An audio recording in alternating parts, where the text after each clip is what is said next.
আসসালামু আলাইকুম ওয়া রাহমাতুল্লাহ।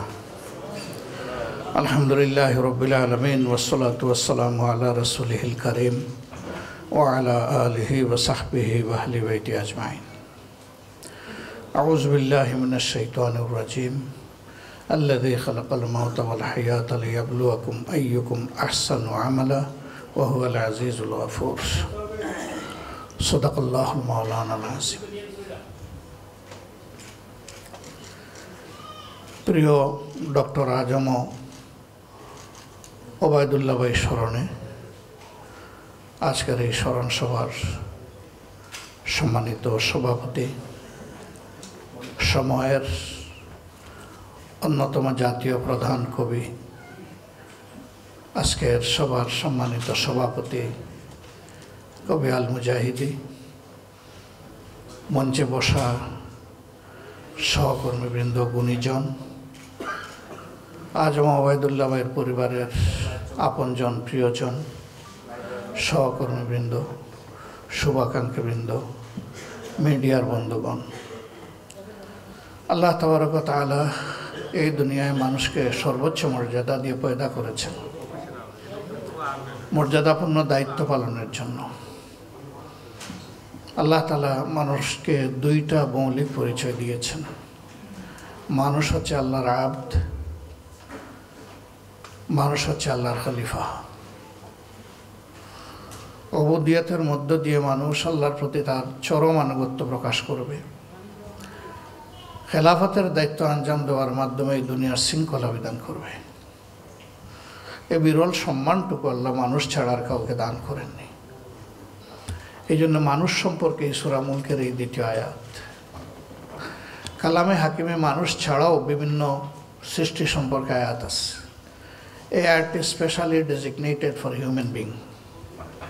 আল্লাহ তাআলা এখানে স্মরণ করিয়ে দিয়ে বলছেন, তিনি সেই মহান সত্তা যিনি তোমাদেরকে মৌত এবং হায়াতের নিয়ামত দান করেছেন, যেন পরখ পরীক্ষা করতে পারেন তোমরা কতটুকু নিজেরা নেক আমল করো, আমলে সালেহ করো, হুসনে আমল করো।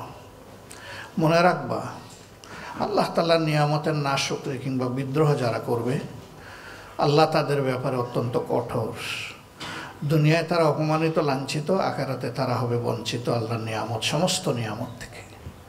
আর যারা ঈমান আনার পর নফসের দুকা কিংবা শয়তানের ওয়াসওয়াসায় আল্লাহ তাআলার অপছন্দের কোনো কাজ করে ফেলবে, এর পরপরই অনুতপ্ত হবে, তওবা করে আল্লাহর দিকে ফিরে আসবে, তারা তাদের মওলাকে ক্ষমাকারী হিসাবে পাবে।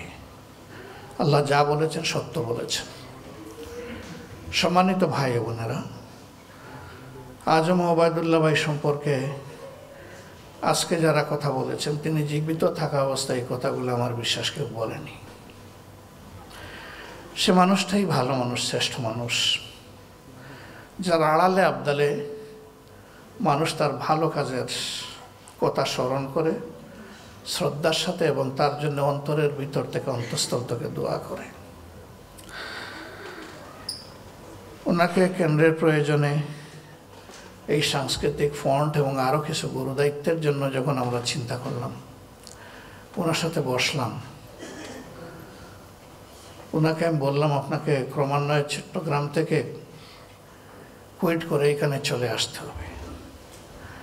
তিনি বললেন, আমার কোনো আপত্তি নেই, আমি তো আমার সমস্ত সত্তা আল্লাহর জন্যে সঁপে দিয়েছি। আমি বললাম, আপাতত আপনি সপ্তাহে 2 দিন করে এখানে সময় দেবেন। এই কথাটা বলার ক্ষেত্রে আমি তার এবং তার পরিবারের উপর বিচার করিনি।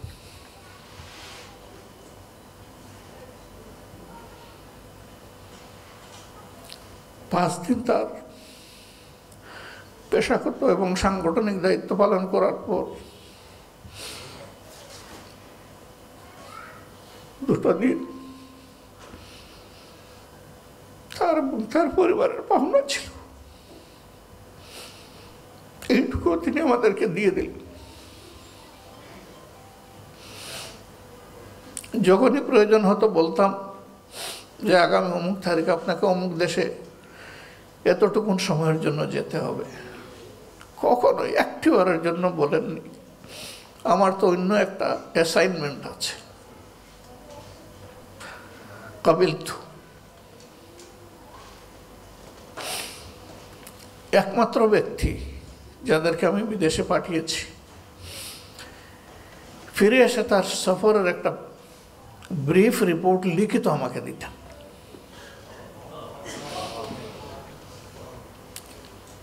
হাতে যাওয়ার সময় কিছু হাত খরচ দিতাম, কোনো সময় ইনট্যাক্ট ফেরত দিতেন, আবার কোনো সময় তার সাথে যোগ করা আরো কিছু অর্থ দিতেন।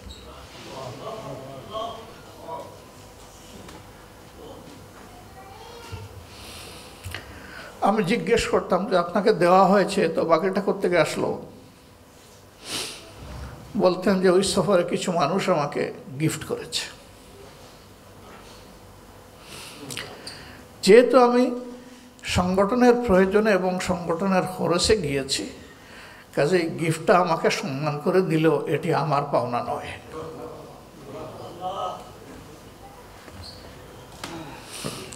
হে আল্লাহ, তোমার এই গোলামকে শান্তি এবং বিরাম দিতে পারি নাই। অবিরাম চলে একজন নীরব সহকর্মী, সমস্ত বিশ্রামের ঘাটতি আল্লাহ এখন তুমি তারা পূরণ করে দাও। পরম প্রশান্তিতে এবং বিশ্রামে তারা তুমি তোমার জান্নাতের বাগিচা এখন রাখো। হ্যাঁ, তার আপনজনেরা বঞ্চিত, কিন্তু তার এই ইনভেস্টমেন্ট শুধু তার জন্য নয়, এই ইনভেস্টমেন্ট পরিবারের সদস্য এবং আপনজনদের জন্য। এই অঙ্গরে কাজ করতেন, বেশিরভাগ সময় তিনি চট্টগ্রামে থাকতেন। আমি চট্টগ্রামওয়ালাদেরকে বলেছিলাম এই মানুষটার উপরে চাপ হচ্ছে, তোমরা ছেড়ে দাও, তিনি চলে আসুক তার পরিবার সহ। তারা ছাড়লো না, আমাদের এইটা লাগবে, ওইটা লাগবে, ওইটা লাগবে, যার কারণে চাপটা আরো বেশি হয়েছে। চট্টগ্রামে থাকা অবস্থায় এই অঙ্গনের সাধারণ একজন সংস্কৃতি কর্মী, একজন শিল্পী, একজন সাহিত্যিক, একজন কবি, একজন প্রবন্ধকার হয়তোবা অসুস্থ হয়েছে। তিনি ওখান থেকে অ্যাটেনশন ড্র করে অত্যন্ত মায়াবী কণ্ঠে বলতেন, আমির জামাত আপনি কি একবার যাবেন? লোকটাকে দেখে আসলে উনি প্রশান্তি পাবে। আমার মনে হতো তিনি যেখানেই থাকেন তিনি তার সহকর্মীদেরকে পুরোপুরি তার অন্তরের বিছানায় ধরে রাখতেন। আমরাও দায়িত্ব পালন করি, আমি তো পারি না এরকম, যদিও পারা উচিত। তার ইন্তেকালের সাথে সাথে খুঁজছি এই জায়গায় এখন কার উপর চাপ দেব, পাচ্ছি না, এখনো পাইনি।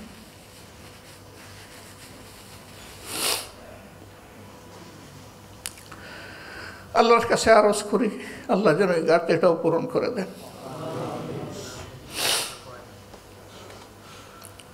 আমার একটা আফসোস থেকে গেল, জানাজায় দাফনে থাকতে পারলাম না, লাশটা নিজের হাতে কবরে শুয়াইতে পারলাম না। কম যোগ্যতার মানুষ হওয়ার কারণে পরিশ্রম করতে হয় বেশি, ফলে সব জায়গায় সময় মতো লাভবায়ক বলতে পারি না। আল্লাহ আমাকে ক্ষমা করে দিন। সন্তান তার সাথে কথা বলতে পারে নাই, শেষ মুহূর্তে জীবিত অবস্থায় মুখ দেখতে পারে নাই। আমাদের এই আফসোসটুকুন আল্লাহ যেন জান্নাতের সিঁড়িতে পূরণ করে দেন।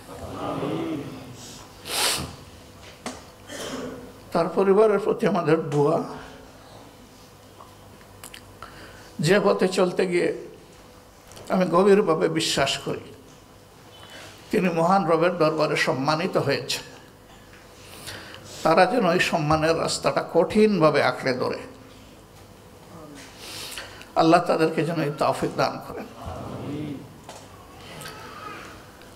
মূল অভিভাবক আল্লাহ রাব্বুল আলামিন, এটা তো আল্লাহ নিজেই শিখিয়ে দিয়েছেন। হাসবুনাল্লাহু নি'মাল ওয়াকিল, নি'মাল মাওলা ওয়া নি'মান নাসির। আমাদের কাজ কাম করে দেওয়ার জন্য আল্লাহ বলতেছেন আমি তো যথেষ্ট, আমি তোমাদের অভিভাবক হিসাবে যথেষ্ট। আমরা বলতেছি আমাদের জন্য আল্লাহ যথেষ্ট, অর্থাৎ আল্লাহ বলতেছেন যেহেতু এটা আল্লাহর আয়াত যে আমি তোমাদের জন্য যথেষ্ট। আমরা কেউ যেন এটা মনে না করি যে এখন এই সাহায্যটা কে করবে। আল্লাহ এর পরেরটা বলতেছেন ও নি'মান নাসির, তিনিই তো তোমাদের জন্য উত্তম সাহায্যকারী। তা আল্লাহ তাআলাকে এই পরিবারের আগাগোড়া আলিফ টু ইয়া আমরা প্রশান্ত চিত্তে মহান আল্লাহকে এই পরিবারের অভিভাবক নিয়োগ করলাম। আল্লাহ মেহেরবানি করে পরিবারটির পূর্ণ অভিভাবকত্ব কবুল করুন। আমরা যারা তার সহকর্মীবৃন্দ, তার জীবনের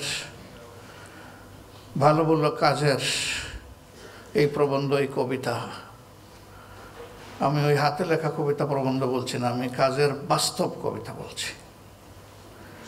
সেই কবিতাগুলো যেন মন দিয়ে বুঝি, পাঠ করি, অনুসরণ করি, আল্লাহ যেন তৌফিক দেন। আল্লাহ তাআলা যে ঘাটতিটা পড়েছে এটা যেন পূরণ করে দেন। পরিবারকে যেন আল্লাহ সবরে জামিল আতা করেন। ভাইকে যেন আল্লাহ তাআলা জান্নাতের আ'লা দারাজা দান করেন। এই যে লোকগুলা পরস্পরকে শুধু আল্লাহর জন্য ভালোবাসে, কঠিন ময়দানে আল্লাহ যেন আমাদের একটা মহামিলন ঘটিয়ে দেন। নবীন, সিদ্দিকিন, সালেহিনদের সাথে আল্লাহ যেন আমাদের সকলের এবং আমাদের ভাইয়ের হাসর নসিব করেন। যদি এইটুকু আমাদের কিসমতে এসে যায়, আলহামদুলিল্লাহ, আলহামদুলিল্লাহ, আল্লাহ জাহান্নাম থেকে আমাদেরকে মুক্তি দিয়ে দেবেন। এটি আমাদের চরম এবং পরম আকাঙ্ক্ষা, আর আল্লাহর পক্ষ থেকে এটি পাওয়া হবে আমাদের জন্য চরম পাওনা। সুবহানাকাল্লাহুম্মা ওয়া বিহামদিকা আশহাদু আল্লা ইলাহা ইল্লা আনতা আস্তাগফিরুকা ওয়া আতুবু ইলাইক। আসসালামু আলাইকুম ওয়া রাহমাতুল্লাহ।